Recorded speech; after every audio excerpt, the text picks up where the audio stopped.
Part 69 أعوذ بالله من الشيطان الرجيم بسم الله الرحمن الرحیم۔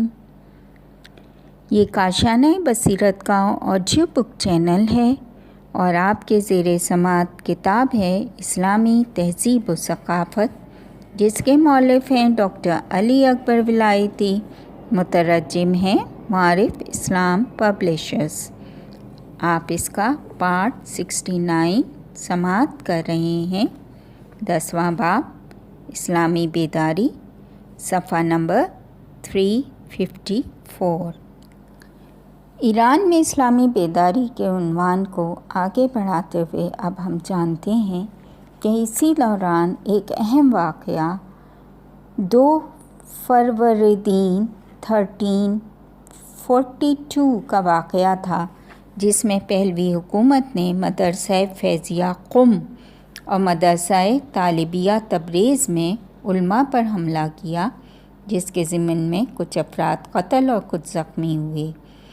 یہاں ایک دلچسپ نقطہ یہ ہے کہ پہلوی حکومت نے عوام کو فریب دینے کے لیے اس واقعے کو اصلاحات ارضی کے مخالف علماء اور اس کے موافق کسانوں کے درمیان نزاع قرار دیا، اور کہا گیا کہ یہ کسان زیارت کے لیے قم آئے تھے اور علماء سے ٹکرا گئے، لیکن حکومت کا اقدام بھی گزشتہ دین مخالف اقدامات کی مانند برعکس نتائج کا سبب قرار پایا اور پورے ملک میں حکومت کے خلاف غصے و نفرت کی لہر چلی، یہاں تک کہ نجف اور کربلا کے موضوعات سے رد عمل سامنے آیا اور ایران کی طرف ٹیلی گرافوں اور بیانات کا ایک سیلاب روانہ ہوا۔ سب سے شدید اللحن اعلان امام خمینی کی طرف سے صادر ہوا۔ ان کا یہ اعلان شاہ دوستی یعنی غارت گری کے عنوان سے لوگوں میں مشہور ہوا۔ تحریک کا ایک اور مرحلہ کہ جو تحریک کے آنے والے دور میں دیگر مراحل میں بہت زیادہ اہمیت اور اثرات کا حامل تھا اور تاریخ معاصر کا بھی ایک مقطع شمار ہوتا ہے، 15 خرداد 1342 کا قیام تھا۔ اس سال کے محرم میں مجاہد علماء نے پہلوی حکومت کی پرتشدد کارروائیوں پر تنقید کی، جس کے نتیجے میں عزاداری کی محافل جہاد اور سیاسی فعالیت کے مراکز میں تبدیل ہو گئیں۔ اس مرحلے تحریک میں عوام کے 3 طاقتور اور مؤثر طبقات، تاجر، یونیورسٹی والے اور علماء نے اپنی وحدت و یکجہتی کا مظاہرہ کیا۔ اس مرحلہ تحریک کا عروج امام خمینی کی عاشورہ کے دن مدرسہ فیضیہ قم میں تقریر تھی کہ جس میں انہوں نے اعلان کیا کہ تحریک کا مقصد بادشاہ اور اسرائیل سے مقابلہ اور اسلام کو ان کے خطرات سے محفوظ رکھنا ہے۔ اپنی تقریر کے ایک اور حصے میں محمد رضا شاہ پہلوی کو مخاطب کر کے فرمایا، میں نہیں چاہتا کہ تیرا انجام تیرے باپ کی مانند ہو۔ یہ چاہتے ہیں کہ تجھے یہودی کے عنوان سے پیش کریں تاکہ میں کہوں کہ تو کافر ہے، تاکہ تجھے ایران سے نکال دیں اور تیرا کام تمام کر دیں۔ 15 خرداد کا قیام در حقیقت علماء کا انتہائی سنجیدگی سے سیاسی فعالیت کا مظاہرہ اور سیاسی اسلام کو حقیقت میں سامنے لانے کی کوشش تھا۔ تاجر طبقہ بھی اشروں سے قوم پرستانہ نظریات سے منسلک رہنے کے بعد اب مراجع علماء کی رہنمائی سے سیاسی اسلام پسند نظریات کی طرف رخ کر چکا تھا، اور یہ نیا مرحلہ 5ویں عشرے میں اسلامی بیداری کی تحریک کی خصوصیات میں سے تھا۔ دوسرا قابل توجہ نقطہ ایران کی جغرافیائی سرحدوں کے اندر انتہائی سرعت سے پیغام و معلومات کا پہنچنا اور عوام کے مختلف طبقات کا ان کوششوں میں شریک ہونا تھا۔ اس قیام نے ثابت کیا کہ اسلامی بیداری کی تحریک ایک طاقتور تحریک کی صورت میں سامنے آ چکی تھی۔ آیت اللہ بروجردی کی وفات سے لے کے 15 خرداد کے قیام تک کچھ اور ضمنی لہروں نے بھی اسلامی بیداری کی اس موج کو مزید مستحکم کیا۔ ان لہروں کی فعالیت کا مرکز بھی مذہبی اور اسلامی تھا۔ اس تحریک کے اس حصے میں، جس میں دینی علماء نہیں تھے، مذہبی اور قوم پسند رجحانوں کے باہمی اختلاط سے دینی روشن خیالی اور دینی احیا کی تحریک وجود میں آئی۔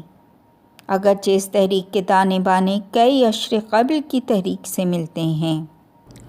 ایران میں نصرت آزادی تحریک آزادی ایک مذہبی اور سیاسی تنظیم تھی کہ جو 1340 شمسی میں عرید شد، یہ ایک ایرانی مہینے کا نام ہے، کہ آخر میں مہندی بازرگان، ید اللہ صحابی، آیت اللہ طالقانی اور دیگر قوم پرست مذہبی لوگوں کی کوششوں سے وجود میں آئی۔ بازرگان نے اس تحریک کی تشکیل کا مقصد ایرانی قومیت اور تحریک کے اصول کو مد نظر رکھتے ہوئے نئی اسلامی بیداری سے ہم آہنگی برقرار کرنا بتایا۔ جلال الدین فارسی اور محمد علی رجائی کا اس تنظیم کا رکن ہونا اور آیت اللہ بہشتی، آیت اللہ مطہری اور محمد جواد باہنر جیسے افراد کا اس تحریک کے قائدین سے دوستی و رابطہ اس تحریک کے قائدین کے دین اسلام کی طرف میلان کو بیان کرتا ہے۔ نصرت آزادی کے منشور میں بھی ایرانی قوم کے اساسی حقوق کے احیا کے ساتھ اخلاقی، معاشرتی اور سیاسی اصولوں کی دین مبین اسلام کی بنیاد پر ترویج کی تاکید ملتی ہے۔ اس تحریک کی فعالیت کے مقابلے میں پہلوی حکومت کا رد عمل اس تحریک کے قائدین کی گرفتاریوں اور عدالتی کارروائیوں کی صورت میں سامنے آیا، اور یہ عدالتی کارروائیاں سیاسی جلسوں میں تبدیل ہو گئیں۔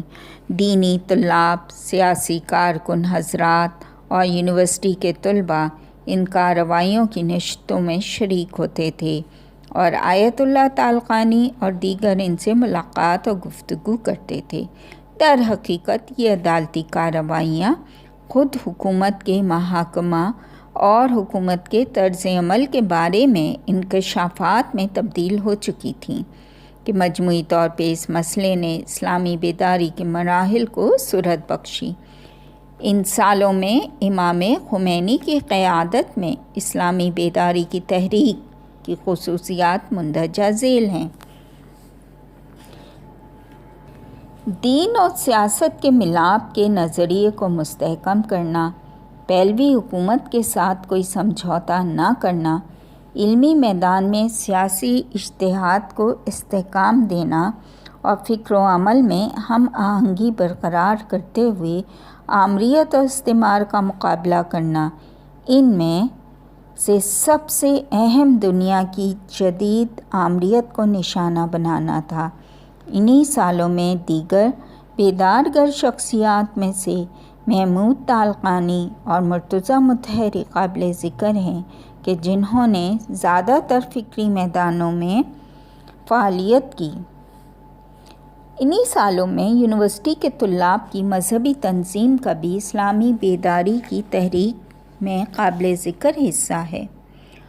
وہ دانشور و مجاہد علماء مثلاً علامہ طباطبائی، آیت اللہ مطہری اور آیت اللہ طالقانی سے رابطے میں رہتے تھے۔ انجمن اسلامی دانش جویان کی تنظیم کی صورت میں طلباء نے 2 عشروں تک علمی موضوعات مثلاً مارکسزم کے مقابلے میں دین اسلام کے دفاع کے موضوع پہ فعالیت کی، اور تمام اقوام اسلام کے اتحاد پہ زور دیا۔ انہوں نے امام خمینی کی اسلامی تحریک کے آغاز سے ہی آپ سے رابطہ قائم کیا، اور امام خمینی نے ایک سیاسی مرجع تقلید کے عنوان سے اس طلبہ کی تحریک کے لیے ایک مذہبی برجستہ قائد کے خلا کو پر کیا۔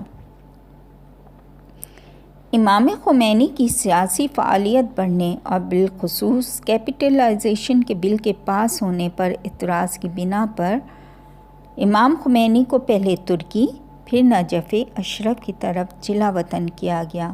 جس کی وجہ سے آمرانہ اقدامات اور سیاسی گھٹن میں اضافہ ہو گیا اور سیاسی فعالیت مخفی صورت میں انجام پانے لگی۔ اس زمانے میں وزیر اعظم حسن علی منصور کے قتل نے بھی اس سیاسی گھٹن کو مزید بڑھا دیا، لہٰذا ان سالوں میں اسلامی تحریک زیادہ تر عسکری اور نظریاتی صورت میں سامنے آئی۔ مؤتلفہ اسلامی، حزب ملل اسلامی اور مجاہدین خلق کی تنظیم کی فعالیت نئی صورت میں تشکیل پانے لگی۔ ان میں حزب ملل اسلامی عالم اسلام پہ چھائی ہوئی فکری فضا سے متاثر ہوتے ہوئے اور دینی روشن فکر اور مصلح حضرات کی پیروی میں بین الاقوامی اسلامی انقلاب کے ذریعے فرقہ و قوم کے تعصب سے قطع نظر ایک وسیع اسلامی حکومت کی تشکیل کی خواہاں تھی، جبکہ مجاہدین خلق کی تنظیم 1344 سے 1350 تک فوجی اور عسکری تربیت اور اس حوالے سے نظری مطالعات میں مشغول رہی، جس کے نتیجے میں سن 50 کے عشرے میں اسلامی بیداری کی تحریک کے مراحل کچھ زیادہ مؤثر نہ تھے۔ 1350 سے لے کے 1353 شمسی تک اس تنظیم کے بہت سے قائدین اور بانی حضرات کی ان کی مصلحانہ سرگرمیوں کے انکشاف پر گرفتار ہوئے یا پھانسی چڑھ گئے۔ یہ تنظیم 1354 شمسی میں اندرونی خلفشار کا شکار ہوئی اور دو گروہوں، اسلامی اور کمیونسٹ میں بٹ گئی، اور پھر یہ اختلاف آپس میں خونی لڑائیوں تک پہنچ گیا۔ 1356 شمسی سے سیاسی گھٹن کم ہونا شروع ہوئی۔ دوبارہ ایک دفعہ آپ کو بتاؤں، سن 1356 شمسی سے سیاسی گھٹن کم ہونا شروع ہوئی اور آہستہ آہستہ سیاسی قیدی آزاد ہونا شروع ہوئے۔ ان سالوں میں اسلامی گروہوں میں بعض مجاہدین مثلاً محمد جواد باہنر، محمد علی رجائی، ہاشمی رفسنجانی، جلال الدین فارسی اور دیگر افراد کے ذریعے فعالیت کے جس کا سیاسی رنگ کم تھا کا آغاز ہوا۔ کوآپریٹو اشاعتی اداروں کی فعالیت کے جو مذہبی مجاہد طرز کے دانشور حضرات کی قلمی کاوشوں کی اشاعت کرتے تھے، نے دینی تفکر کو پھیلانے میں اہم کردار ادا کیا۔ بیدارگر اور دینی مسلح شخصیات کے ساتھ ساتھ جلال آل احمد اور مہندی بازرگان اور علی شریعتی جیسی شخصیات کے نظریات اور آثار نے بھی بتدریج اسلامی بیداری کے رجحان کو قوت بخشی۔ آل احمد نے اپنی دو کتابوں غرب زدگی او در خدمت و خیانت روشن فکران میں مغرب پرستی اور روشن فکری کے مختلف پہلوؤں کو واضح کیا۔ وہ تشیع کو ایرانی تشخص کا جزو لا ینفک سمجھتے تھے اور مغربی تسلط کے مقابلے میں دینی علماء کے کردار پر زور دیتے تھے۔ بازرگان نے بھی وسیع سیاسی فعالیت کے ساتھ ساتھ 50 کے عشرے سے قلمی نظریاتی محاذ پہ کام شروع کیا۔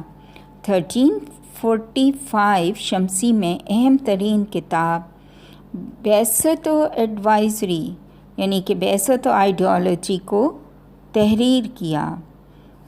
اس قسم کی فعالیت 60 کے عشرے میں بھی جاری رہی۔